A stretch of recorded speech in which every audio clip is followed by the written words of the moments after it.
Hi everyone, this is Rajesh Yadav. I welcome you all to Divine Teaching. I hope you all are fine and fantastic, doing everything well at home, and you might be ready to participate enthusiastically and vibrant in the session. सभी का अभिनंदन, सभी को सलाम, दुआ, बड़कम, प्रणाम, सत श्री अकाल, घनी खम्मा, hi hello and welcome to divine teaching. मैं आप लोगों को बताना चाहूंगा कि बेहतरीन तरीके से आप लोगों को ये सारे कॉन्सेप्ट मैं क्लियर करता हूं, और आप लोगों कुछ बच्चों का एग्जाम जो है अभी संडे को ही है, तो लेकिन टेंशन नहीं लेना है। मैं सारे डायमेंशंस को आप लोगों के सामने क्लियर करता रहूंगा, और जहां कहीं पर भी कोई क्वेरीज होगी उसको भी मैं आप लोगों के सामने सिस्टमैटिक तरीके से डिस्कस करते रहूंगा। तो आप लोगों को क्या करना है, जहां कहीं पर भी कोई दिक्कत होती है तो आप लोग पूछते रहेंगे और मैं उसको अपना बेस्ट देता रहूंगा, so that you could be in a position to understand each and every dimension that I am presenting systematically before all of you. Getting me? मैं आपको यह बताने का आज प्रयास करूंगा कि जो भी आपके सामने देखिए, अभी कुछ बच्चों का एग्जाम जो है अभी संडे को है, तो आपको संडे को एग्जाम जो है, शायद मेरे को कुछ बच्चों ने बताया कि अभी ना एग्जाम है, लेकिन टेंशन नहीं लेना है। एक एक चीज मैं आप लोगों के सामने प्रेजेंट करूंगा और सिस्टमैटिक तरीके से सारी चीजों को आपके सामने रखने का प्रयास करूंगा। आपके लिए मैं 8 दिसंबर 2023 में जो प्रश्न पूछे गए थे, कल भी मैं आप लोगों को बताया था, और आज भी उसी का जो रिमेनिंग पार्ट है आपके सामने एक्सप्लेन कर रहा हूं। ये लेक्चर सेकेंड है जिसको आप लोगों को ध्यान रखना है। तो यहां पर मैं टीजीटी का पेपर जो पूछा गया था, टीजीटी 9 to 10 वाला पेपर आज मैं डील कर रहा हूं। 6 to 8 और 11 to 12 नहीं डील कर रहा हूं, लेकिन हाँ, प्रश्न तो ग्रामर का कहीं से भी आ सकता है, तो इसके लिए आप लोगों को ध्यानपूर्वक चीजों को देखना है। क्या करना है भाई? ध्यानपूर्वक चीजों को देखना है और सिस्टमैटिक तरीके से समझना है। आइए हम लोग यहां पर बात कर लेते हैं और एक एक चीज को समझने का प्रयास करते हैं, ठीक है? तो तैयार हो गए? तो एक बार आप लोग बताएंगे yes sir we are ready. बोलिए, बताए ना, चीजों को स्टार्ट किया जाए। फटाफट आप लोग देखेंगे। Don't prepare be prepared. समय जो है आपके हाथ से बिल्कुल वैसे ही निकल रहा है जैसे मुट्ठी से रेत निकल जाता है और उसका पता तक नहीं लगता। इसलिए आप लोगों को प्रिपरेशन पर बिल्कुल शानदार तरीके से ध्यान देना है और एग्जाम का टेंशन बहुत ज्यादा नहीं लेना है। एग्जाम जो आप जिस एग्जामिनेशन में पार्टिसिपेट होने जा रहे हैं, आप लोगों को बता देता हूं, सिर्फ वहां पर जरूरत है तो कंसंट्रेशन की जरूरत है। जहां पर जो चीजें बताई जाए उस पर फोकस करना है। और दूसरी बात आपको बता दूं कि रिवीजन की जरूरत है, चीजों को आप लोगों को रिवाइज भी करना पड़ेगा। Are you getting? चलिए, तो दूसरा प्रश्न हम आपके सामने रख देते हैं और यहां पर एक एक चीज को आपके सामने प्रेजेंट करते रहेंगे। और शिक्षण एक बहुत ही महान पेशा है जो किसी व्यक्ति के चरित्र, क्षमता और भविष्य को आकार देता है। अगर आप लोग मुझे एक अच्छे शिक्षक के रूप में याद रखते हैं तो मेरे लिए सबसे बड़ा सम्मान होगा। So let's try your attention. I am here with the view to empowering the nation with the wings of knowledge. सभी का अभिनंदन, सभी को सलाम, दुआ, बड़कम, प्रणाम, सत श्री अकाल, घनी खम्मा, hi hello and welcome to divine teaching. पहला प्रश्न आपके स्क्रीन पर, the godown is infected rats. अब एक बात आपको बताना चाहूंगा कि कुछ ऐसे वर्ड्स होते हैं जिनके साथ हम लोग फिक्स प्रेपोजिशंस का प्रयोग करते हैं। किसका प्रयोग करते हैं? फिक्स प्रेपोजिशंस का प्रयोग करते हैं। जैसे आप लोगों ने देखा होगा, कई बार हम लोग यूज करते हैं सेंटेंसेस को हम लोग जब यूज करते हैं पैसिव वॉइस में, तो प्लीज्ड के साथ सेटिस्फाइड के साथ, प्लीज्ड, सेटिस्फाइड, क्रैम्ड, इन्फेक्टेड,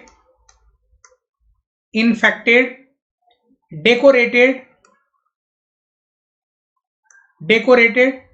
उसी तरीके से हम लोग बेस्टाउड शब्द के बारे में बात करते हैं। बेस्टाउड, इंडाउड, इन सभी शब्दों के साथ एक ही प्रेपोजिशन आता है, और पता है क्या है? उस प्रेपोजिशन को हम लोग कहते हैं विद। क्या आता है भाई? विद प्रेपोजिशन का प्रयोग करते हैं, जो आपके सामने मैंने यहां पर प्रेजेंट किया है। तो यहां पर आपको इन्फेक्टेड वर्ड दिखा है, यहां पर आप देख सकते हैं इन्फेक्टेड वर्ड। इन्फेक्टेड के साथ आप यहां पर पता है कौन सा प्रेपोजिशन यूज करेंगे? विद प्रेपोजिशन का प्रयोग करेंगे। मैं एक दिन प्रेपोजिशन जो फिक्स प्रेपोजिशन है उसकी भी क्लासेज आप लोगों के लिए मैं प्रेजेंट कर दूंगा, ताकि आप लोगों को ध्यान रहे कि किस तरह के प्रश्न आपके एग्जाम में पूछे जाते हैं और वहां पर आप लोग सिस्टमैटिक तरीके से अपने प्रिपरेशन को एक नया धार दे पाएंगे। चलिए नेक्स्ट क्वेश्चन आपके स्क्रीन पर, शी शडर्ड के बारे में बात करते हैं। Shuddered the dreadful site. एक बात बता दो, शडर्ड का मतलब होता है ऐसे देख करके ना सरप्राइज हो जाना, शडर्ड हो जाना। शायद आप लोगों को नहीं पता, तो मैं 2-3 चीजें आप लोगों के सामने क्लियर कर देता हूं कि जब भी इस तरह के स्टेटमेंट आपके सामने आए तो उसके लिए आपको करना क्या है।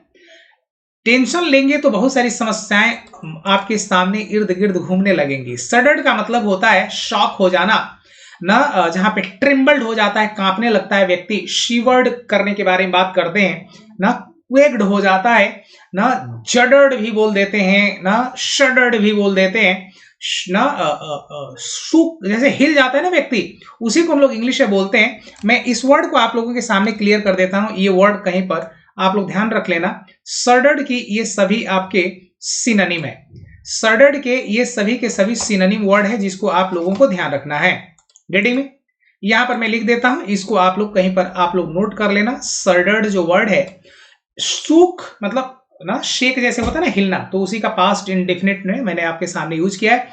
शेक होना, शेकन, ट्रेम्बल्ड, शिवर्ड, विंस्ड, क्वेक, जडर्ड भी बोल देते हैं, क्वियर्ड भी बोल देते हैं। तो ध्यान आपको ये रखना है कि यहां पर आने वाला जो प्रेपोजिशन आएगा वो पता है क्या आएगा। शडर्ड के साथ हम लोग पता है किसका प्रयोग करते हैं, शडर्ड फ्रॉम का प्रयोग करते हैं। शॉक्ड ना, sorry, shuddered shocked of, shocked from के केसेस में कई बार यूज करने लगते हैं, लेकिन आपको एक चीज बता देता हूं, शडर्ड और शॉक का प्रयोग जब हम लोग करते हैं तो नहीं बोलते हैं ना शी इज शॉक्ड एट के भी बारे में बातें करते हैं। किसका प्रयोग करते हैं, शॉक्ड के भी बारे में बात करते हैं। चूंकि वो साइट का प्रयोग कर रहा है तो यहां पर आप लोग कहीं पर आप लिख लेंगे। एक वर्ड में आपके सामने क्लियर कर देता हूं इसको ना, इस वर्ड को आप लोगों को दिख रहा है क्या, ये जो मैंने अभी आपके सामने वर्ड रखा हुआ है, दिख रहा है ये वर्ड आप लोगों को। शडर्ड के केस में हम लोग बात करते हैं तो शडर्ड के साथ हम लोग एड प्रेपोजिशन का प्रयोग करते हैं। किसका प्रयोग करते हैं हम लोग, शडर्ड के साथ हम लोग एड प्रेपोजिशन का प्रयोग करते हैं, जिसको आप लोगों को सिस्टमैटिक तरीके से ध्यान रखना है और यूज करते रहना है। गेटिंग में? शडर्ड जो वर्ड है, शडर्ड का मतलब होता है जहां पर हम लोग किसके बारे में बात करते हैं भाई, जैसे थरथराना, हिंदी में हम लोग इसको बोलते हैं सडर्ड, थरथराना के बारे में बातें करते हैं। ठीक है, थरथराहट जब आती है ना तो उसी को शेक, अवेक भी बोल देते हैं। और इस तरीके के जब भी आपको ध्यान रखें शब्दों को तो ना हमेशा सिस्टमैटिक तरीके से इसको यूज करते रहें। मैंने आपके सामने लिखा, एक चीज आप लोग लिख लेंगे कहीं पर, कई बार इसके साथ हम लोग ना अलग अलग तरीके के ना शब्दों का प्रयोग करते हैं। शडर्ड जो वर्ड है ना, कांपने के बारे में बात कर रहे हैं। किसके बारे में बात कर रहे हैं, कांपने के बारे में बात कर रहे हैं। 1 मिनट के लिए थोड़ा सा वेट करेंगे प्लीज। कांपने के बारे में बात कर रहे हैं, तो जब किसी भी चीज की वजह से कोई व्यक्ति कांपता है तो हम लोग वहां पर पता है किसका प्रयोग करते हैं।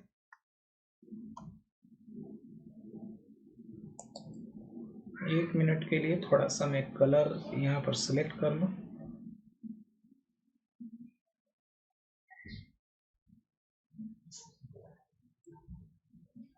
शडर्ड के साथ हम लोग किस प्रेपोजिशन का प्रयोग करते हैं यह क्लियर कर देता हूं यहां पर। 1 मिनट के लिए आप धैर्य रखेंगे।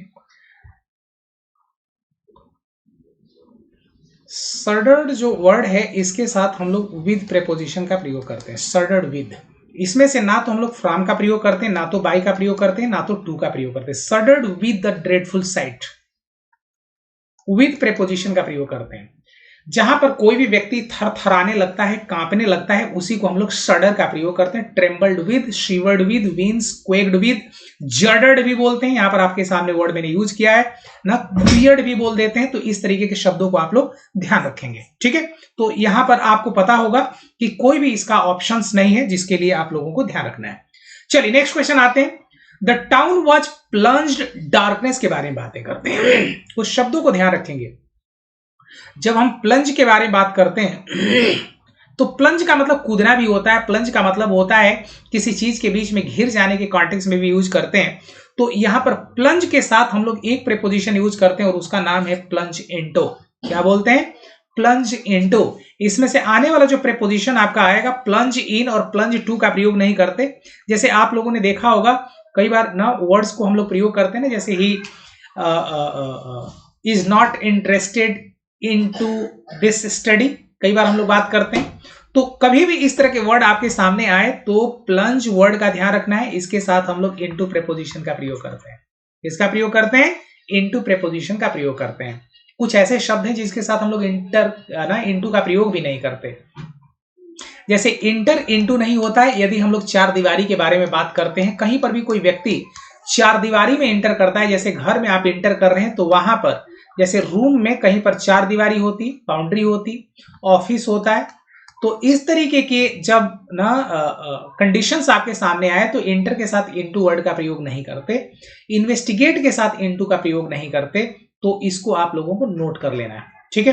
जैसे होम के अंदर, घर के अंदर घुस रहे हैं तो ऑफिस के अंदर जा रहे हैं तो इंटर के साथ हम लोग इनटू प्रेपोजिशन का प्रयोग नहीं करते हैं, ठीक है। हाँ, इंटर शब्द के साथ आप इनटू प्रेपोजिशन का प्रयोग कर सकते हैं, लेकिन वह कंडीशनल है। क्या है भाई?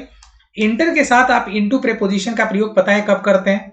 तब करते हैं जहां पर इंटर शब्द के साथ इनटू का प्रयोग वहां करें जहां चार दीवारी की बात ना हो। जैसे मान लीजिए आप डिबेट में इंटर कर जाते हैं, किसी आंदोलन में आप इंटर कर जाते हैं, मूवमेंट में इंटर कर जाते हैं, किसी अल्टरकेशन, हॉट अल्टरकेशन में आप इंटर कर जाते हैं, तो यहां पर अल्टरकेशन तो इसमें आप इंटर कर जाते हैं। डिबेट में, डिस्कशन में इंटर कर जाते हैं, तब इंटर के साथ इनटू आता है।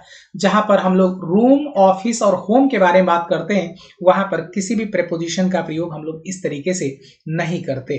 क्लियर? किसी को दिक्कत है यहां पर? If anyone is facing problem. चलिए दूसरे प्रश्न पर आते हैं और यहां पर मैं आप लोगों के सामने चीजों को क्लियर कर देता हूं। इसको सिस्टमैटिक तरीके से देखते रहें और समझने का प्रयास करें। तो मैंने बताया into preposition is the correct answer, क्योंकि प्लंज के साथ हम लोग इनटू प्रेपोजिशन का प्रयोग करते हैं। ध्यान रखें, कुछ शब्द मैं आपके सामने लिख देता हूं, इन शब्दों के साथ इनटू का ही प्रयोग होता है। जैसे आप लोगों ने देखा होगा इनगल्फ वर्ड एक होता है, इनगल्फ होता है। हम लोग इंगेज के बारे में बात करते हैं, इंगेज, इनगल्फ्ड, इंगेज्ड। जब हम लोग पैसिव वॉइस में यूज करते हैं, ये वाक्य पैसिव वॉइस में यूज किया गया ना। डूब जाने के केस में हम लोग प्लंज का भी प्रयोग करते हैं ना। पूरी टाउन जो है वो ना अंधकार में डूब गई, ये आपने बताया है। इंगेज, इंटरेस्टेड के बारे में बात करते हैं। इंटरेस्टेड शब्द का भी प्रयोग यदि पैसिव वॉइस में होता है, प्लंज शब्द का प्रयोग यदि पैसिव वॉइस में होता है, तो हम लोग इसके साथ इनटू प्रेपोजिशन का ही प्रयोग करते हैं। इसको भी आप लोगों को नोट करना है। चलिए next question, C is the correct answer. तो यहां पर आप लोगों को ध्यान रखना है। दूसरा प्रश्न आपके स्क्रीन पर, मैंने आपके सामने कहा कि a gentleman should be true dot dot dot his words के बारे में बात कर रहे हैं। जब कभी भी कोई व्यक्ति को अपने शब्दों के प्रति ईमानदार होना चाहिए तो वहां पर हम लोग क्या यूज करते हैं? You should be true to your words के बारे में बातें करते हैं। ट्रू टू ना हिज वर्ड्स लिखते हैं, ट्रू टू हिज वर्ड्स लिखते हैं, ट्रू टू वंस वर्ड्स लिखते हैं। जो आपने वादा किया उसको निभाना चाहिए, आप गलत ना बोलें, इस बात का ध्यान रखेंगे। यहां पर आने वाला प्रेपोजिशन टू आएगा, इसमें से कोई भी प्रेपोजिशन सही नहीं है। None of the above is the correct answer, ठीक है।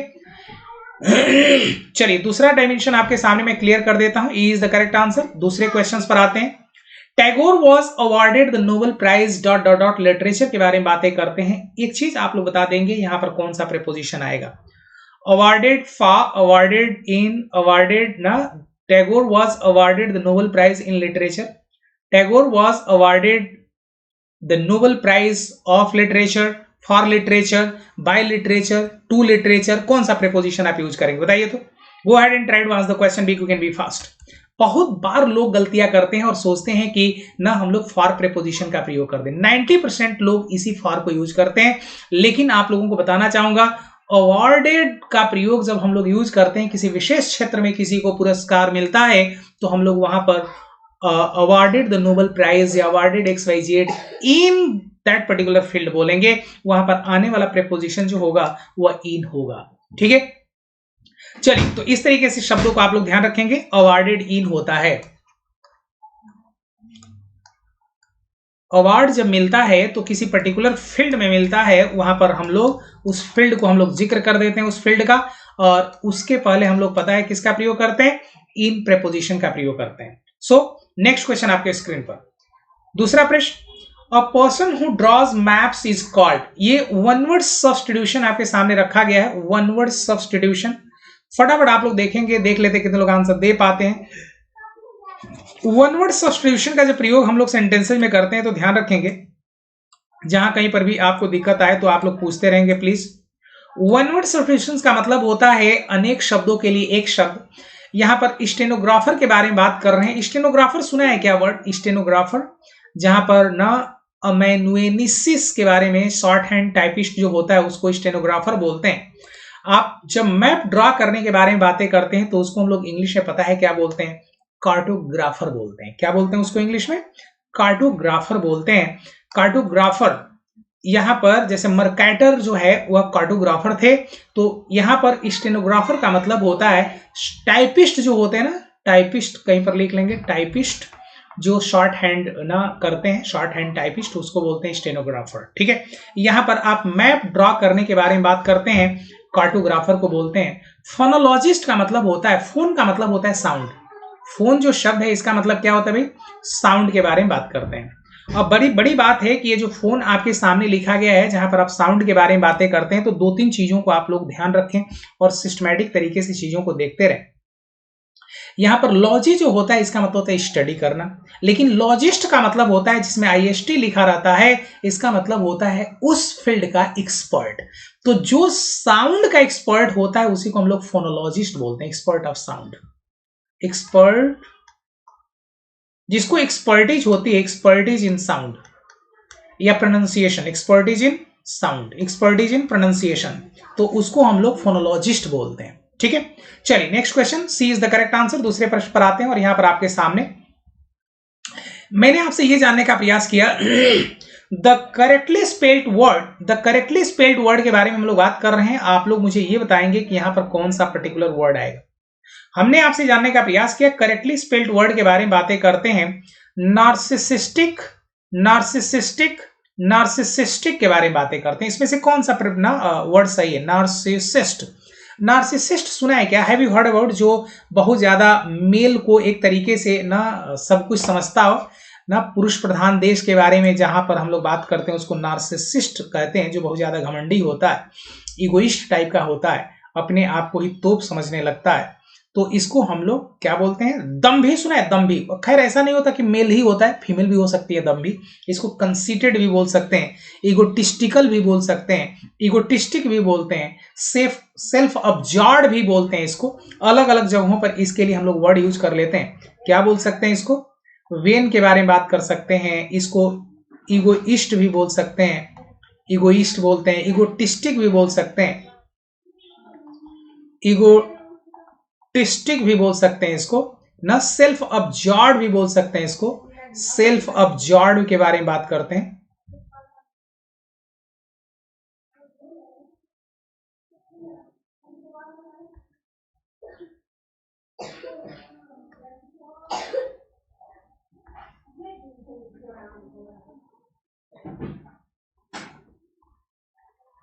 सेल्फ अब्जॉर्ड भी बोलते हैं इसको, तो ये आप लोगों को ध्यान रखना है। गेटिंग, चलिए तो यहां पर मैंने आपको बोला कि इसका जो करेक्ट स्पेलिंग है वो सी इज द करेक्ट आंसर, बाकी सारे स्टेटमेंट गलत हैं। अच्छा, यहां पर मैंने दूसरे ही कलर से लिख दिया ना, this one is the correct spelling, this one is the correct spelling. ये वर्ड आपको दिख रहा है क्या, एक बार आप लोग बताना, सेल्फ अब्जॉर्ब्ड, अब्जॉर्ब्ड, यहां पर अब्जॉर्ब्ड ये वर्ड आपके सामने लिखा गया। वेन मतलब घमंड, इगोइस्ट, इगोटिस्टिक, ये अलग अलग तरीके से आपके सामने शब्द यूज किए जाते हैं, ध्यान रहेगा आपको। एक मिनट के लिए थोड़ा सा वेट करेंगे प्लीज, इसको मैं हटा ही देता हूं यहां से।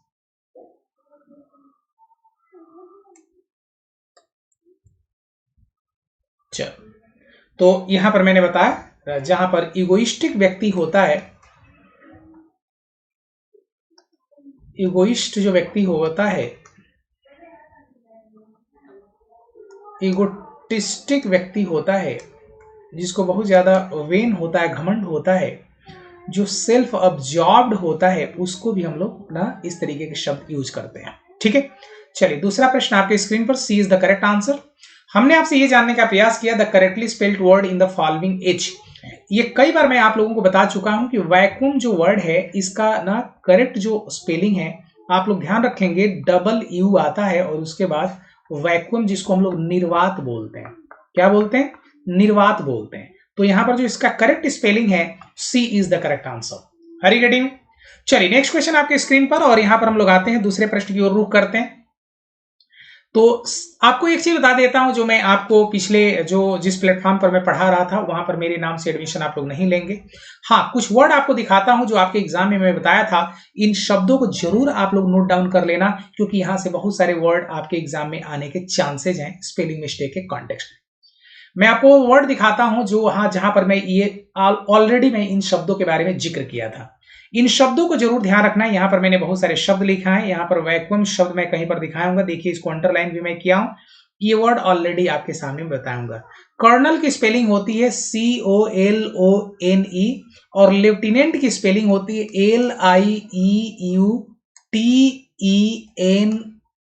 LIEUTENANT। लेफ्टिनेंट क्या बोलते हैं इसको? लेफ्टिनेंट बोलते हैं। ठीक है, तो यहां पर जो वर्ड आपके सामने, ऑकेजन की स्पेलिंग जरूर ध्यान रखना है। ऑकरेंस के बारे में बात करते हैं हम लोग, लाइसेंस ने ज्यादा आप लेजर, नॉलेज, ज्वेलरी की स्पेलिंग आप लोग देख लेना, मिलेनियम की स्पेलिंग, मिडिवल की स्पेलिंग देख लेना आप लोग। ठीक है, और यहीं पर आप लोग देख लेना जहां पर हम लोग बात करते हैं ऑकरेंस की स्पेलिंग, नेवर की स्पेलिंग, बाकी तो आप लोग जानते ही होंगे। तो इनका स्पेलिंग, जैसे पोजेशन की स्पेलिंग क्या होती है, प्रेफर्ड की स्पेलिंग क्या होती है, डबल आर आता है। प्रिविलेज की स्पेलिंग क्या होती है, पब्लिकली की स्पेलिंग क्या होती है। पब्लिकली की स्पेलिंग कई बार लोग गलत करते हैं। पब्लिकली की ये स्पेलिंग होती है PUBLICLY, पब्लिकली। और यहां पर वैक्यूम की स्पेलिंग मैंने बताया। टुमारो की स्पेलिंग कई बार आपके एग्जाम में पूछा जा चुका है, तो इसको आप लोग ध्यान रखें। क्वेश्चनायर की स्पेलिंग आपके एग्जाम में पूछा जा चुका है, तो इन शब्दों को आप लोग देखेंगे और सिस्टमैटिक तरीके से इस पर काम करने का प्रयास करेंगे। ठीक है, चलिए हैरासमेंट की स्पेलिंग क्या होती है, एम्बैरेसमेंट की स्पेलिंग क्या होती है, इसको आप लोगों को ध्यान रखना है। तो ये आपको मैं बताया था ऑलरेडी आपके ना, जहां पर मैं पिछली जगह पढ़ा रहा था वहां पर इन सारी चीजों के बारे में मैं बात किया था। चलिए नेक्स्ट क्वेश्चन पर आते हैं, और यहां पर आपके सामने दूसरा प्रश्न आपके स्क्रीन पर। ठीक है, चलिए correctly spelled word in the following के बारे में बात करते हैं। ये एज इट इज वर्ड में आप लोगों को बताया था। यहां पर अकोमोडेट जो शब्द है, ये अकोमोडेशन से बना हुआ है, अकोमोडेशन से बना हुआ है, और इसकी स्पेलिंग होती है, अकोमोडेट के बारे में बात करते हैं। अकोमोडेशन अकोमोडेट वर्ड से बना हुआ है, जिसमें डबल C आता है और डबल M आता है। देखिए यहाँ सिंगल C है, यहाँ पर डबल C डबल M, ये आपकी स्पेलिंग सही है। यहाँ पर सिंगल M है, तो B is the correct answer, बाकी सारे स्टेटमेंट आपके इनकरेक्ट हैं। ठीक है, चलिए नेक्स्ट क्वेश्चन आपके स्क्रीन पर, और यहां पर मैं ऑलरेडी अकोमोडेशन वर्ड बता चुका था वहां पर ना, तो ये क्लास में ही मैं ऑलरेडी आप लोगों को बताया था, तो इसको आप लोग ध्यान रखना। टीचिंग वाला पर मैं नहीं पढ़ाता हूं, इसको कट कर देना। और आज के बाद डिवाइन टीचिंग नाम ध्यान रखना, by Rajesh V Yadav. Divine teaching by Rajesh V Yadav, दिव्य शिक्षण बाई राजेश वी यादव। यहां पर सब कुछ आपको मैं पढ़ाऊंगा, लेकिन कुछ ना प्रॉब्लम की वजह से मैं सारी चीजों को आप लोगों के सामने में प्रेजेंट नहीं कर पाया था, लेकिन टेंशन नहीं लेना है और सिस्टमैटिक तरीके से चीजों को समझने का प्रयास करना है। ठीक है, तो स्टार्ट कर दिया जाए। करेक्टली स्पेल्ड वर्ड आपके सामने, शायद मेरे को लग रहा है कि यहां पर मैंने आपको बताया। ठीक है, दूसरा प्रश्न आप लोगों को यहां पर ध्यान रखना है, देखेंगे आप लोग।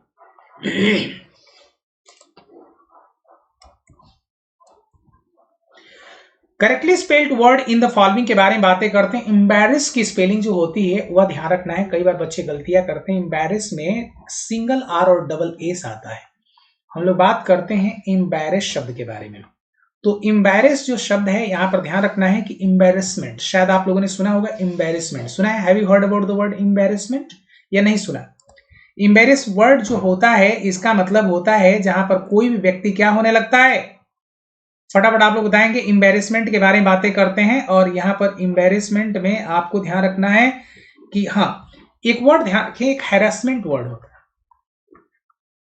हैरेसमेंट में सिंगल R और डबल एस आता है। हैरेसमेंट उत्पीड़न के बारे में बात करते हैं। एम्बैरेस में आपका डबल R और डबल एस आता है, यह भी आपको ध्यान रखना है। एम्बैरेस के बारे में बातें करते हैं, इसके बारे में बात करते हैं, एम्बैरेस के बारे में बातें करते हैं। इसी से एम्बैरेसमेंट होता है, इसी से एम्बैरेसमेंट होता है। तो यह भी आप लोगों को ध्यान रखना है, कई बार आप लोगों के एग्जाम में पूछा जा चुका है शब्द। एम्बेरसमेंट की स्पेलिंग क्या होती है ना, XYZ, तो इनको आप लोग ध्यान रखेंगे, एम्बेरसमेंट। नेक्स्ट क्वेश्चन पर आते हैं और यहां पर आपके सामने देखिए ये एम्बेरसमेंट वर्ड भी मैं आप लोगों को बताऊंगा, ये भी मैं ऑलरेडी आप लोगों को बता चुका हूं, यहां पर आप लोग देख सकते हैं, ये ऑलरेडी मैं आप लोगों को अपने लेक्चर में पढ़ाया था पेड क्लासेस में। पेड क्लासेस में ऑलरेडी मैं इस चीज को आप लोगों के सामने डिस्कस किया था। गेटिंग में? चलिए खैर, टीचिंग वाला पर आप लोग ना क्लास नहीं लेंगे मेरे नाम पर। हाँ, यदि आप इंटरेस्टेड हैं तो आप लोग अपने बेसिस पर अपने ना जिस टीचर से पढ़ना है पढ़ सकते हैं, लेकिन मेरी वजह से मेरे नाम पर वहां पर कोर्स नहीं खरीदेंगे क्योंकि मैं वहां नहीं पढ़ा रहा हूं। ठीक है, जागो ग्राहक जागो ना, ये आप लोगों के सामने अलग अलग डायमेंशंस पर हम लोग बातें कर लेते हैं। दूसरा प्रश्न आप लोगों के स्क्रीन पर,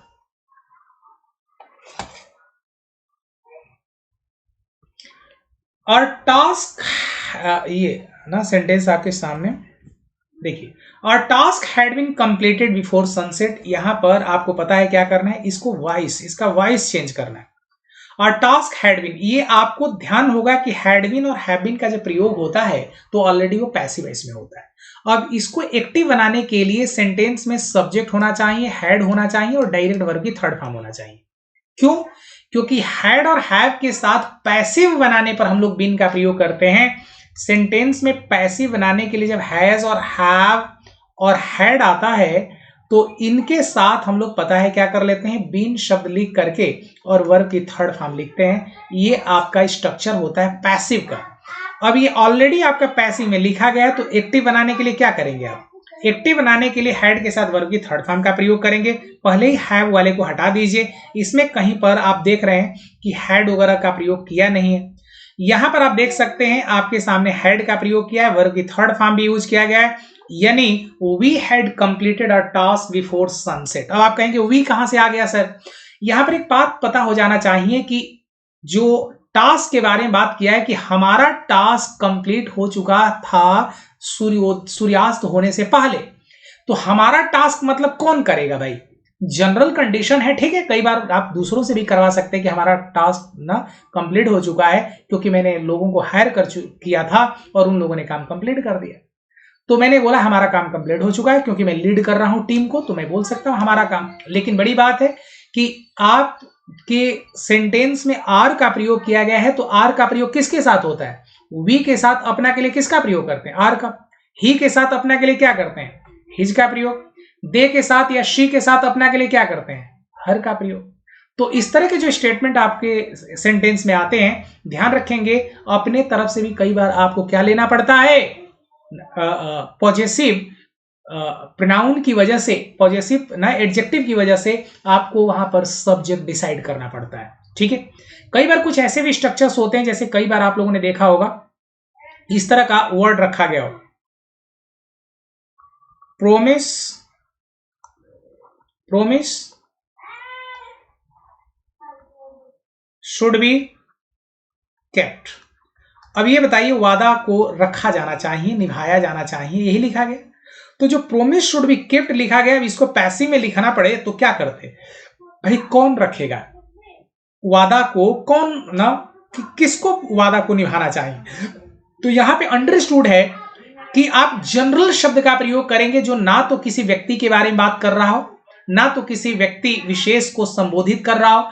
तो यहां पर आपको ध्यान रखना पड़ेगा कि हम लोग लिखेंगे one should keep once promise. किसी को भी अपना वादा निभाना चाहिए। यहां पर ये वाक्य जो है ये आपका एक्टिव है, ये आपका पैसिव है। पी मीन्स पैसिव और ए मीन्स एक्टिव।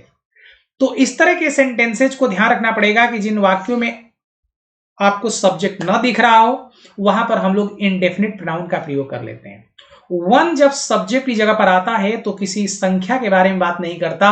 अकेला यदि वाक्य में आपने वन का प्रयोग किया है तो वह इंडेफिनिट ना व्यक्ति के बारे में बात करता है, जिसको हम लोग इंडेफिनिट प्रोनाउन कहते हैं। तो यहां पर टेंस को देखना है और सिस्टमैटिक तरीके से सी इज द करेक्ट आंसर देख लीजिए आप लोग। यहां पर दूसरा प्रश्न आपके स्क्रीन पर, the boy laughed at the beggar के बारे में बात कर रहे हैं। बच्चों ने, आपने कहा है कि भाई बच्चों लड़कों ने बेगर पर हंसा। ध्यान रखिए ये वाक्य आपका पास्ट इंडेफिनिट में। सेंटेंस में जब पास्ट इंडेफिनिट का प्रयोग होता है तो आपको पैसिव बनाने के लिए वॉज वर्ब के साथ हम लोग वर्ब की थर्ड फॉर्म का प्रयोग कर लेते हैं। यहां पर सेंटेंस में जो बेगर आपने लिखा हुआ है, ये बेगर आपका ऑब्जेक्ट है, बॉय आपका सब्जेक्ट है। तो द बेगर वॉज का प्रयोग करना चाहिए, the beggar was loved by the boy नहीं लिखेंगे। एट ऑलरेडी वहां पर आपके सामने प्रेपोजिशन यूज किया गया है, ये फ्रेजल वर्ब है और फ्रेजल वर्ब साथ में ही आता है। सेंटेंस लिखा जाना चाहिए द बेगर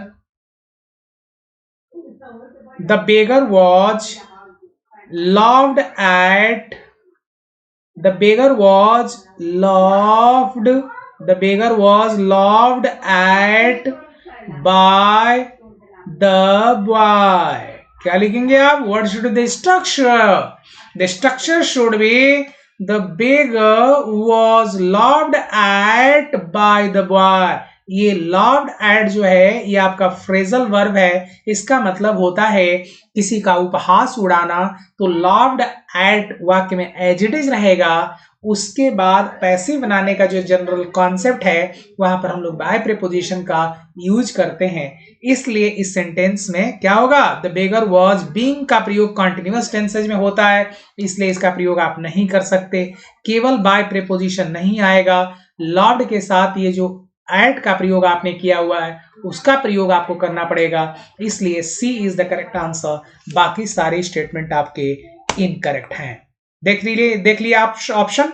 आइए हम लोग दूसरे प्रश्न पर बात करते हैं। They drove a square in the evening के बारे में बात कर रहे हैं। आपको इस वाक्य को क्या चेंज करना है? इसका वॉइस चेंज करना है। एक्टिव एंड पैसिव वॉइस से क्वेश्चंस आपके एग्जाम में पूछे गए हैं, तो आप लोगों को उन सभी क्वेश्चंस को क्या करना है? ध्यान रखना है और सिस्टमैटिक तरीके से उसको डील करना है। रेडी में क्या लिखेंगे? They drove a square in the evening. ठीक है, अब ड्रीव कौन सा टेंस है भाई? वर्ब की सेकंड फॉर्म है।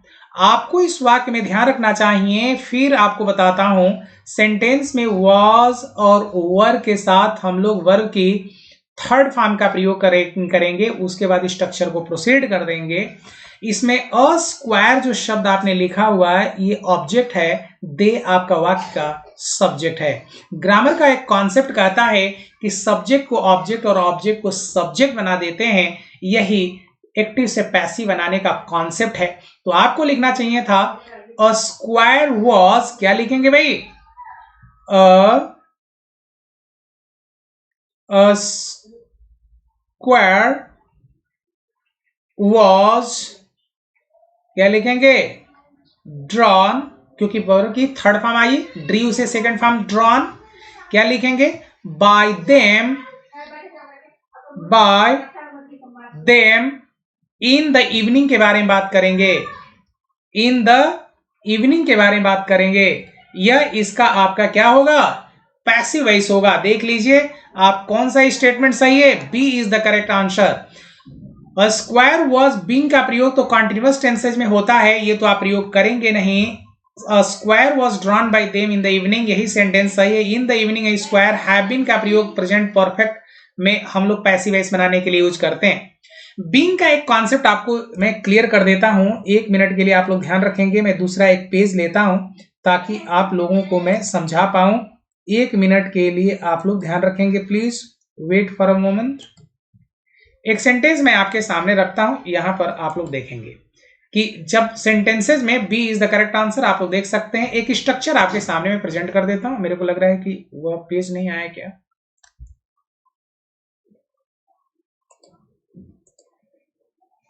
जब भी हम लोग एक्टिव से पैसिव बनाते हैं तो वहां पर पता है हम लोग किसका प्रयोग करते हैं? ओ माय गॉड, लग रहा है कि वो पेज नहीं आया यहां पर क्या?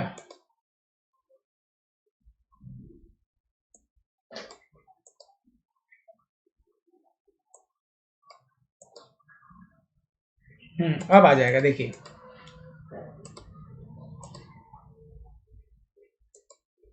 चलिए, यहां पर मैं आपको बता रहा था कि बीइंग का प्रयोग कब करते हैं। जैसे मान लीजिए कोई आपसे ये कह देता हो कि आई एम टीचिंग इंग्लिश, कोई आपसे ये कह देता हो आई एम टीचिंग इंग्लिश, तो यहां पर आपको यह ध्यान रखना है कि जब भी आप कॉन्टिन्यूअस टेंसेज का प्रयोग करते हैं स्टेटमेंट्स में, कहीं पर भी इज एम आर के साथ वर्ब की फोर्थ फॉर्म जहां पर यूज की जाती है वो कॉन्टिन्यूअस टेंसेज होते हैं। और इनको एक्टिव से पैसिव बनाने के लिए हम लोग, पता है रूल कौन सा अप्लाई करते हैं, सेंटेंस में सब्जेक्ट के साथ हम लोग वर्ब इज एम आर का तो प्रयोग करेंगे ही, उसके साथ हम लोग कॉन्टिन्यूअस टेंसेस में बीइंग शब्द का प्रयोग करके हम लोग वर्ब की यहां पर थर्ड फॉर्म लिखते हैं। ये जो वर्ब आपकी है थर्ड फॉर्म में आएगी।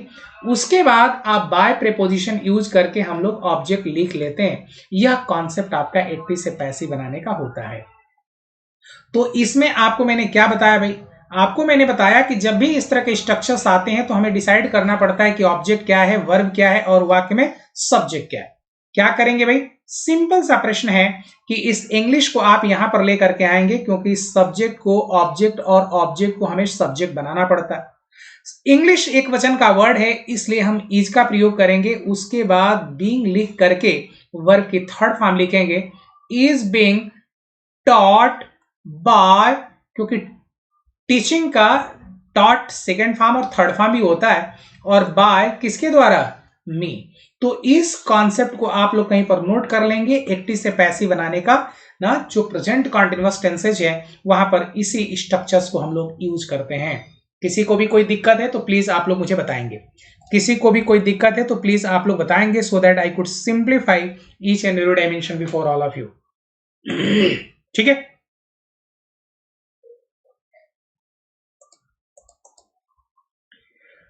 फिर आपके सामने एक पेज मैं लेता हूं यहां पर, ताकि आप लोगों को मैं क्लियर कर दूं कि जब भी आप लोग इस तरह के स्ट्रक्चर्स यूज करें तो क्या करेंगे। जैसे मान लीजिए आपके सामने ये टेंस लिखा गया है, शॉपकीपर लोवर्ड द प्राइस।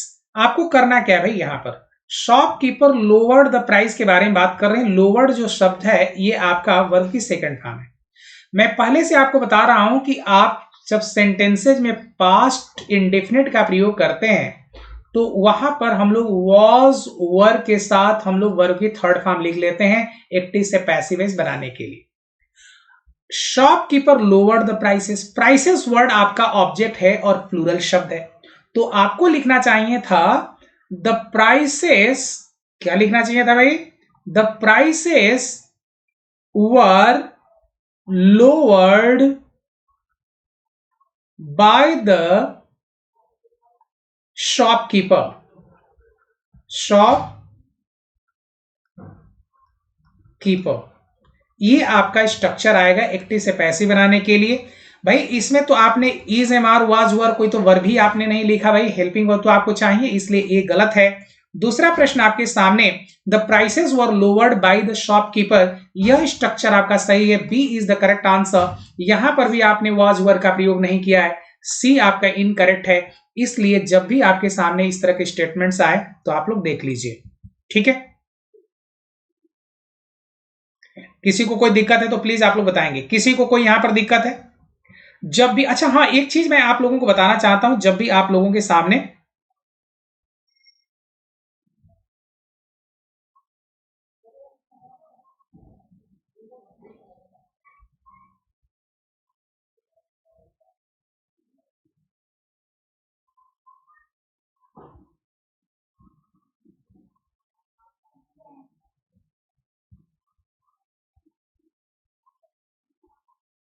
ठीक है, एक स्ट्रक्चर आपको बताता हूं, यहां पर आप लोग ध्यान रखेंगे और जो भी आपके सामने लिखा गया है इसको आप लोग सिस्टमैटिक तरीके से डील करते रहेंगे।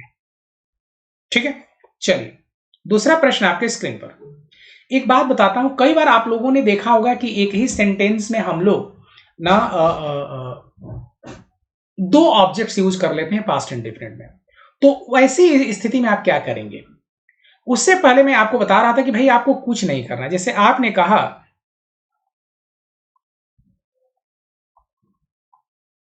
राहुल स्लैप्ड हर, लिखा आपने। आपको सिंपल सा प्रश्न ये ध्यान रखना है कि जब आपने यहां पर वर्ब की सेकंड फॉर्म रखा है तो कौन सा रूल अप्लाई करेंगे।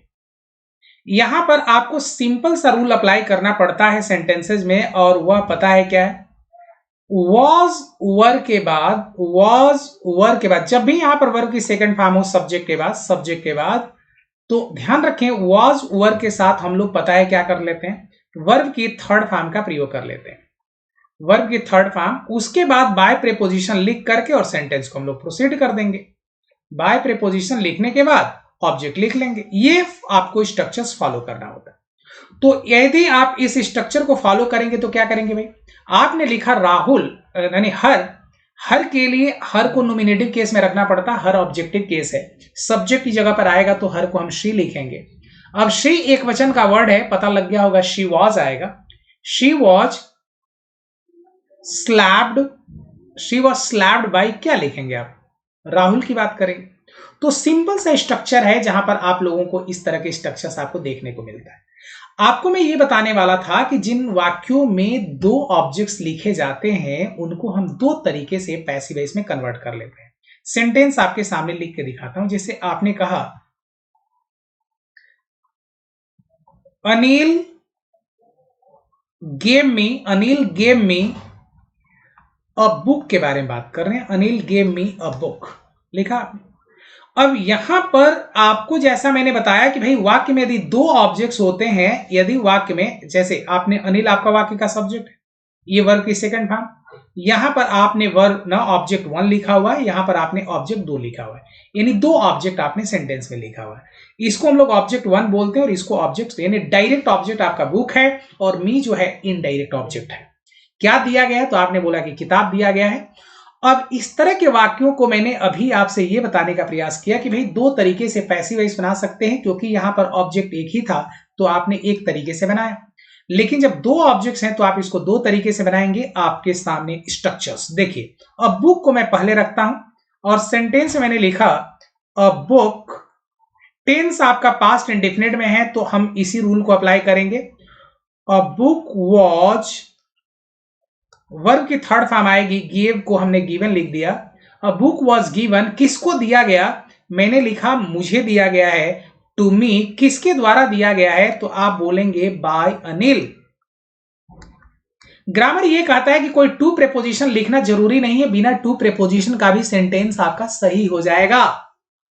अब कहेंगे इसको आप यदि मी को ऑब्जेक्ट बनाएंगे तब क्या लिखेंगे? तो मी को आप जब प्रोनाउन में चेंज करेंगे तो ये आई में कन्वर्ट हो जाएगा। आई के साथ हम लोग वॉज का प्रयोग करते हैं। आई वॉज गिवन, क्या लिखेंगे भाई? आई वॉज गिवन, क्या दिया गया भाई? अ बुक, बाई किसके द्वारा? अनिल।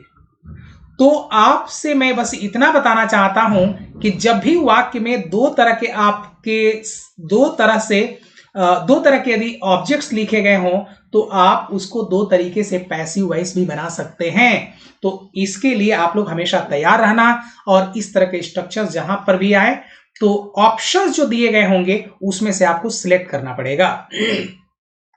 चलिए नेक्स्ट क्वेश्चन। हमने सेंटेंस आपके समक्ष रख दिया है और आपसे ये मैं जानना चाहता हूं, a lion may be held by a little mouse. A lion may be held by a little mouse के बारे में बात कर रहे हैं। अब एक बात बता दो, यहां पर ये वाक्य ऑलरेडी पैसिव में है, इसका वॉइस चेंज करना है। ये ऑलरेडी आपके सारे क्वेश्चन आपके एग्जाम में पूछे गए हैं। मैंने आपसे ये कहा कि अ little mouse may be held by a lion, या क्या लिखेंगे आप? अब हेल्प बाय अ लॉयन, इसका मतलब अ माउस के बारे में बात करेंगे। टेंस आपने मे बी भी लिखा हुआ है। अब यहां पर एक बात बता दो, सेंटेंस में एक्चुअली अ लिटिल माउस में even help a lion, even वाक्य में लिखा नहीं गया, ऑप्शंस आपको देखना पड़ता है। Even a little mouse may help a lion, little mouse can help lion. अब बड़ी बात है कि यदि मैं आपके सामने यहां पर रहता ना तो इसमें जो आपके सामने ऑप्शंस रखा गया है, पता है मैं क्या करता?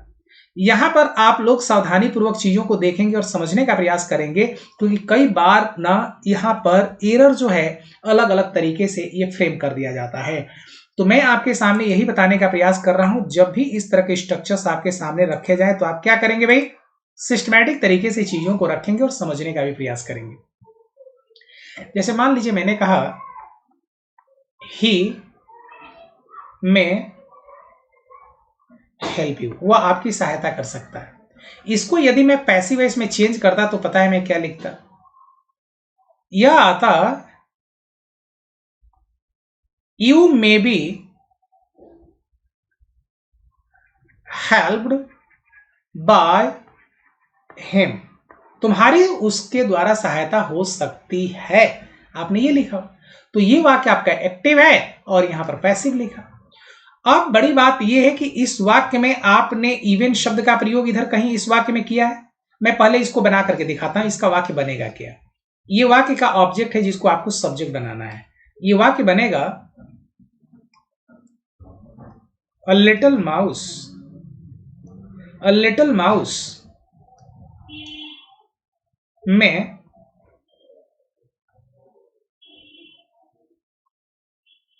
हेल्प अ लायन, यही इसका स्ट्रक्चर आएगा। A little mouse may help a lion, a little mouse may help a lion, यही इस स्ट्रक्चर, यही इसका ना आपके यही आपका ये एक्टिव बनेगा जो यहां पर आपने ये पैसिव बनाया है। इसमें आप इवन शब्द आप नहीं रख सकते। दूसरी बात, आप कैन का प्रयोग आप इस वाक्य में नहीं कर सकते। अ लिटिल माउस कैन हेल्प, ऐसा थोड़ी है कि मे को कैन में और कैन को कुड में कन्वर्ट कर दीजिए ना, मे को ऑट टू में कन्वर्ट कर दीजिए, ऐसा नहीं है। ठीक है, तो इस बात का ध्यान रखेंगे। यहां पर none of the above is the correct answer. ठीक है, यहां पर देख सकते हैं E is the correct answer. Next question आपके स्क्रीन पर, choose the correct alternative to fill in the blanks. Even every student dash to bring a signed form from his parents.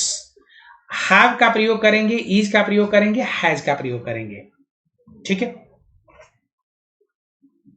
जहां पर आपसे यह कहा गया है कि प्रत्येक विद्यार्थी को अपने पेरेंट्स से साइंड फॉर्म लेकर के आना है, इसका मतलब वहां पर टीचर आपको कंपेल कर रहा है। ध्यान रखेंगे, जैसे हमने कहा you have to do this work, you have to do it, आपको ये काम करना है। She has to do it, उसे यह काम करना है। तो हैज और हैव के साथ हम लोग टू का प्रयोग जब सेंटेंस में करते हैं तो वह कंपल्शन का बोध कराता है।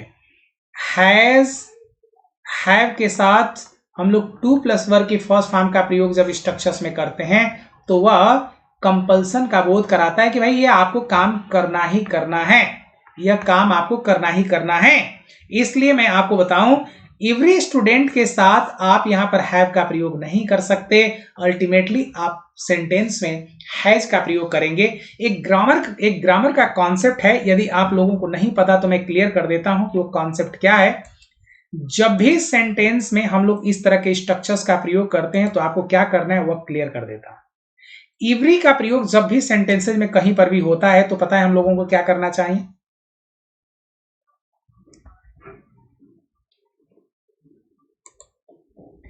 इवरी का प्रयोग जब भी कहीं पर भी सेंटेंस में आप एच या इवरी का प्रयोग आप देख लीजिए।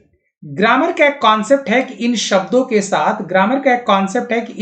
के साथ हमेशा हम लोग सिंगुलर नाउन का प्रयोग करते हैं। किसका प्रयोग करते हैं भाई? सिंगुलर नाउन का प्रयोग करते हैं। और जब सिंगुलर नाउन आता है तो इनके साथ हम लोग सिंगुलर वर्ब ही यूज करते हैं। आप कहेंगे कैसे सर? तो एक सेंटेंस के जरिए यहां पर मैं इसको प्रेजेंट करता हूं, आप लोग देखेंगे। जैसे मान लीजिए किसी ने कहा एवरी गर्ल इज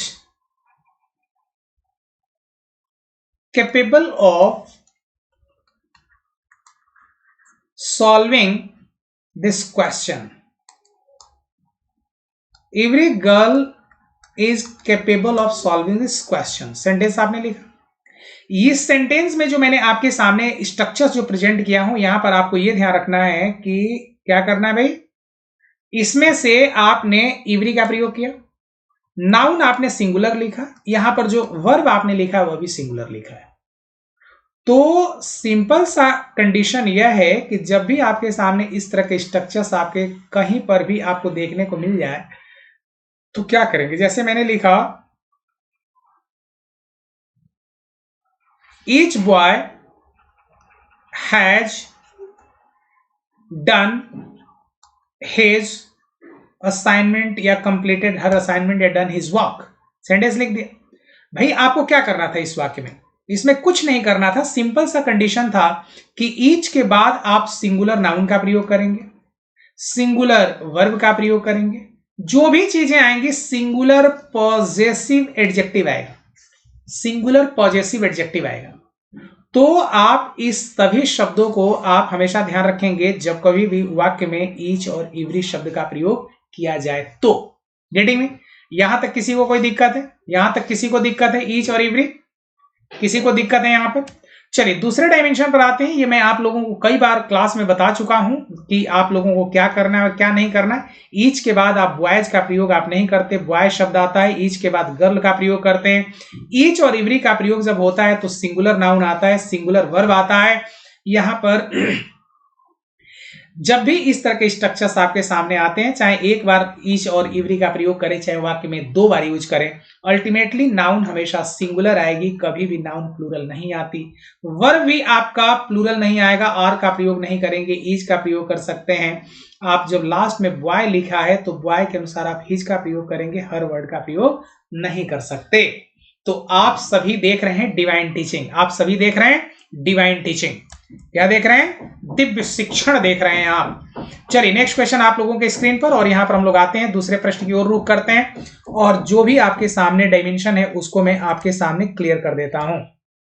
ठीक है, मेरे को लग रहा है कि मैं यह भी आप लोगों को यहां पर बता दिया था कि जब भी आप ईच का प्रयोग करते हैं, चाहे एवरी शब्द का प्रयोग करते हैं, तो हमेशा आपके सामने ये देख सकते हैं आप लोग, कई जगह पर बताया हूं भाई, ऐसा नहीं कि एक ही जगह पर मैं इस कॉन्सेप्ट को बताया हूं, हर जगह पर इस तरह के कॉन्सेप्ट को मैं आप लोगों के सामने क्लियर करते आया हूं। क्या भाई? क्लियर करते आया हूं। ठीक है, चलिए तो दूसरे डायमेंशन बात कर लिया जाए।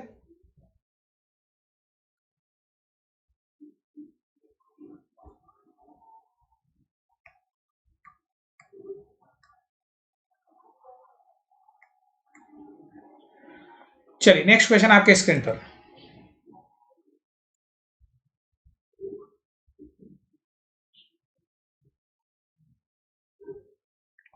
एक मिनट के लिए थोड़ा सा वेट करेंगे प्लीज भाई। ऐसे नहीं, ऐसे नहीं, ऐसे कैसे कर दोगे मास्टर जी? ये बता रहा था, इसके बाद हम लोगों को इस पर आना है। ठीक है, 50 माइल्स के बारे में हम लोग बात कर रहे थे। चलिए सेंटेंस आपका ये है, 50 miles dash a long distance के बारे में बात कर रहे हैं। ये क्वेश्चन पूछा गया था। मैं यह भी बताया हूं, जब भी हम लोग माइल्स के बारे में बात करते हैं, जब भी हम डिस्टेंस बताते हैं, क्या बताते हैं भाई? जब भी हम डिस्टेंस के बारे में बात करने लगते हैं, जब भी हम डिस्टेंस के बारे में बात करते हैं, जब भी हम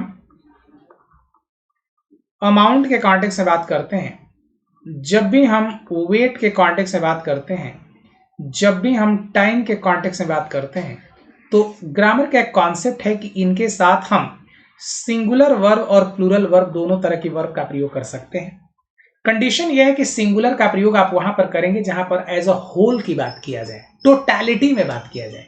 जैसे यहां पर बोला है कि 50 माइल जो होता है वह एक बहुत बड़ी दूरी होती है। सेंटेंस में क्या कह रहा है कि 50 miles is a long distance, यानी 50 माइल जो होता है वह एक बड़ी दूरी है, एक बड़ी दूरी होती है।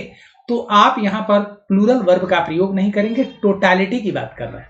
लेकिन यहीं पर यह कह देता कि 50 माइल्स को मैं ना part wise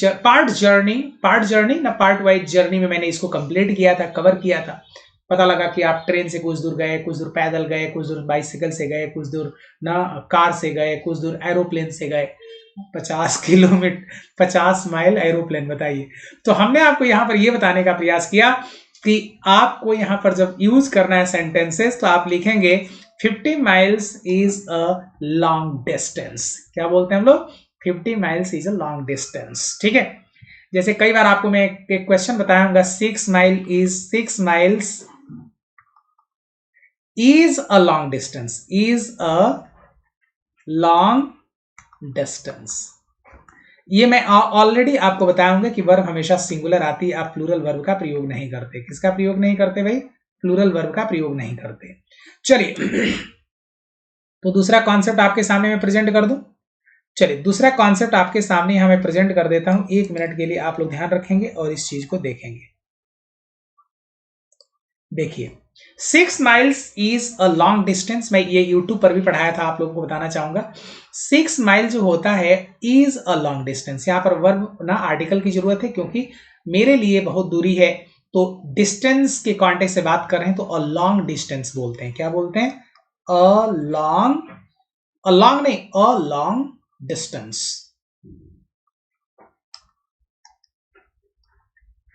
it is a long distance, it is a long distance. ठीक है, तो इस तरीके से आप सेंटेंस देखिए। यहां पर मैंने बताया ना, टाइम, वेट, डिस्टेंस, अमाउंट के केस में सिंगुलर वर्ब और प्लूरल वर्ब दोनों का प्रयोग कर लेंगे। गेटिंग? चलिए नेक्स्ट क्वेश्चन आपके स्क्रीन पर। ओहो, दूसरा प्रश्न आ गया। चलिए, everyone in the family dot dot dot been question about. भाई आपको मैंने अभी बताया कि एवरी का प्रयोग, ईच का प्रयोग, जब इस सेंटेंस में आप everyone, anyone, no one, someone का प्रयोग जब वाक्य में होता है तो इनके साथ हमेशा सिंगुलर वर्ब आती है। तो फैमिली में आप कह रहे हैं कि सभी लोगों से प्रश्न पूछा गया, तो आप हैव का प्रयोग और आर का प्रयोग तो करेंगे नहीं। और बड़ी बात है कि हम तीन ही शब्दों के साथ बीन का प्रयोग करते हैं। एक या तो आप हैज के साथ कर सकते हैं, या तो हैव के साथ कर सकते हैं, या तो आप हैड के साथ बीन शब्द का प्रयोग करके और वर्ब की थर्ड फॉर्म लिखते हैं।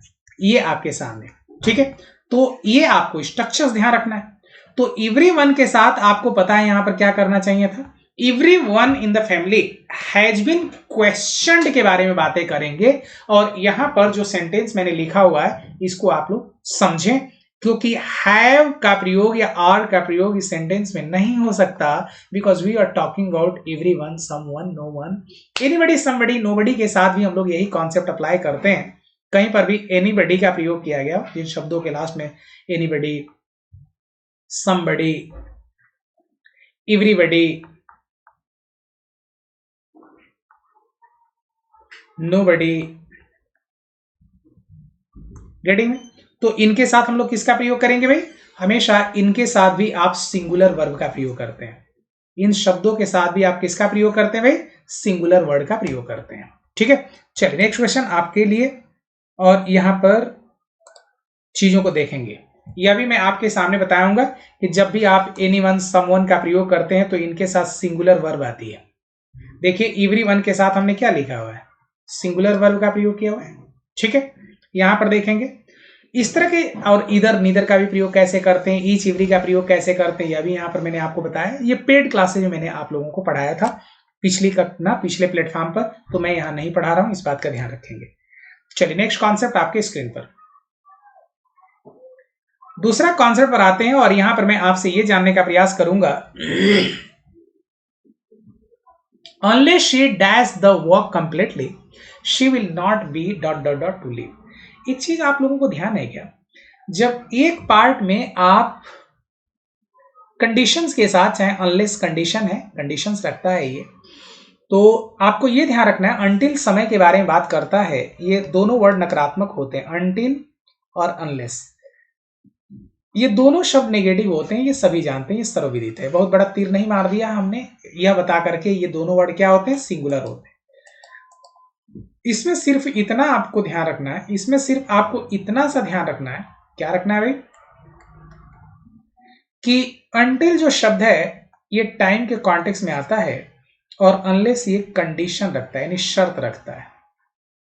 ठीक है, यहां पर जब भी एक पार्ट में आप कंडीशंस रखते हैं तो दूसरा पार्ट जो होता है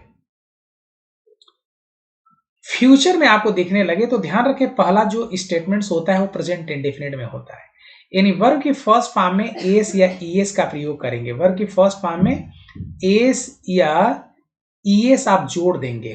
क्या जोड़ देंगे? एस या ईएस आप वर्ब की फर्स्ट फॉर्म में जोड़ देंगे। Getting me?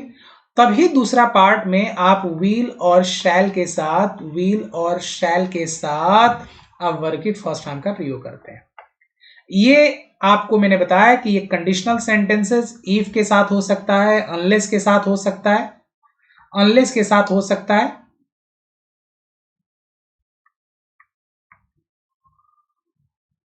अनलेस के साथ हो सकता है, अनटिल के साथ हो सकता है। कोई भी स्ट्रक्चर जहां पर आप यूज करते हैं तो ये आप लोगों को ध्यान रखना है। गेटिंग? ये सारे स्ट्रक्चर्स आपको ध्यान रखना है।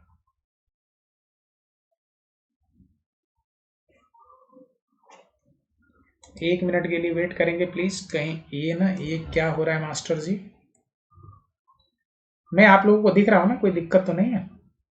I hope everything is crystal clear to all of you. एक लास्ट क्वेश्चन आपके सामने रह गया है, वहीं पर आते हैं और वह मैं आपके सामने प्रेजेंट करता हूं। ठीक है, लास्ट प्रश्न एक आपके सामने देखिए, ए इज द करेक्ट आंसर। यहां पर विल नॉट यानी विल और शैल के साथ जब वी का प्रयोग करते हैं तो इसके साथ हम लोग वर्ब की कौन सी फॉर्म रखते हैं? थर्ड फॉर्म रखते हैं। कौन सी फॉर्म रखेंगे भाई? वर्ब की थर्ड फॉर्म का प्रयोग कर देंगे।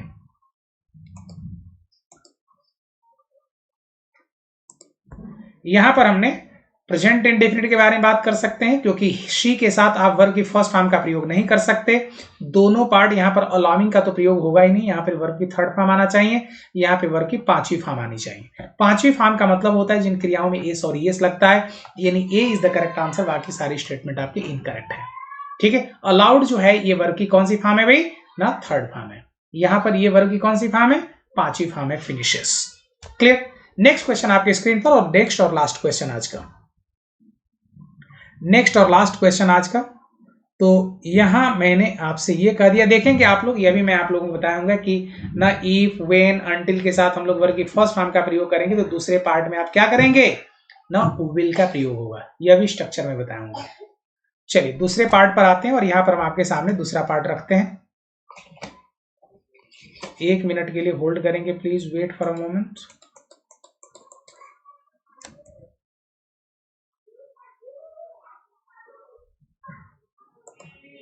चलिए नेक्स्ट क्वेश्चन और last question. There was much to dot dot dot since not much had been dot dot dot. एक बात बता दीजिए, हैडविन के साथ वर्ब की कौन सी फॉर्म चाहिए? तो आप कहेंगे सर हैडविन के साथ वर्ब की थर्ड फॉर्म आइए। कम से कम ये लास्ट में डू तो नहीं आएगा, इन दोनों को तो हटाई दीजिए। गेटिंग? और दूसरा प्रश्न आपको ये बेसिक, यदि एलिमिनेशन का मेथड भी आप लोगों को पता हो तो टू के साथ कौन सी वर्ब आती है? तो आप कहेंगे वर्ब की फर्स्ट फॉर्म। और हैडविन के साथ वर्ब की कौन सी फॉर्म आती है? तो आप कहेंगे सर हैडविन के साथ वर्ब की थर्ड फॉर्म आती है। इसका मतलब आपके पास एक ही ऑप्शन बचता है और वह है B. There was much to do, there was much to do, और यहां पर आप सेंटेंस रखेंगे since not much had been done. तो यहां पर आपको ये स्ट्रक्चर वर्ब की थर्ड फॉर्म रखना चाहिए। डू का थर्ड फॉर्म होता है डन। यहां पर देख सकते हैं आपके पास ऑप्शंस में रख देता हूं, यहां पर आंसर आप लोग देख लीजिए कौन सा सेंटेंस आपके सामने। Third is the correct answer, second ना, B is the correct answer. चलिए, तो ये आपको मैं ये भी बताऊंगा कि टू के साथ वर्ब की फर्स्ट फॉर्म का प्रयोग होता है। क्लियर? और जब भी टू भी आता है या हैड बीन आता है तो ये ना जाने कितनी बार मैं बताया हूंगा कि हैड और हैज और हैव का जब प्रयोग करते हैं तो इनके साथ हमेशा वर्ब की कौन सी फॉर्म आती है? Third form. बीन आता है जिन शब्दों के साथ, उनके साथ भी हम लोग वर्ब की कौन सी फॉर्म यूज करते हैं? थर्ड फॉर्म यूज करते हैं। जैसे हैज बीन, हैड बीन, तो ये इनके साथ भी हम लोग वर्ब की थर्ड फॉर्म का ही प्रयोग करते हैं। चलिए, तो आज के लिए मैं आप लोगों से विदा लेना चाहूंगा और नेक्स्ट क्लास में बहुत सारे डायमेंशन बातें करूंगा। तब तक के लिए मुझे अनुमति दीजिए। Thank you very much. और आप लोग इसी तरीके से डिवाइन चैनल पर आप लोग बने रहें। देख सकते हैं यहाँ पर हैड जब भी आता है सेंटेंस में या हैड बीन जब आता है तो उसके साथ हम लोग वर्ब की थर्ड फॉर्म का प्रयोग करते हैं। ठीक है, जब भी हैड और बीन आएगा तो इसके साथ वर्ब की कौन सी फॉर्म आएगी? थर्ड फॉर्म आएगी। गेटिंग? तो आप लोग ऐसे ही हमारे ना डिवाइन टीचिंग के साथ आप बने रहें। मैं आप लोगों के लिए हमेशा यहाँ पर क्लासेस प्रोवाइड करता रहूंगा। मैं वीडियो भी अपलोड करता रहूंगा। अभी मैं सोच रहा हूँ कि लाइव क्लासेस कुछ आप लोगों के लिए मैं प्रोवाइड करा दूं, ताकि आप लोग सही तरीके से अपने प्रिपरेशन को एक नया आधार दे सकें। ठीक है, चलिए, थैंक यू वेरी मच। तो आज के लिए बहुत बहुत आभार आप लोगों का। Stay blessed, distance fired with bubbling smile. This is Rajesh Yadav signing out the session. Bye bye, take care. और हाँ, क्लास आप लोगों को ये कैसी लगी जरूर आप लोग बताएंगे, क्योंकि आप लोगों का होना ही मेरा होना है। ठीक है, तो यदि आप लोग मुझे बताते रहेंगे कि क्लासेस कैसी लग रही है तो कमेंट बॉक्स में आप लोग जरूर बताया करें, इससे मुझे भी अच्छा लगता है. It seems quite pleasurable to me, it's quite ना pleasing to me. So be quick and be attentive for your examination to get success, ये आप लोग ध्यान रखें. ठीक है, तो आज के लिए बहुत बहुत आभार आप लोगों का. Thanks a lot for your vibrant participation. Once again thanks a lot for swinging by and dropping in. By the way, you all are smart enough to understand.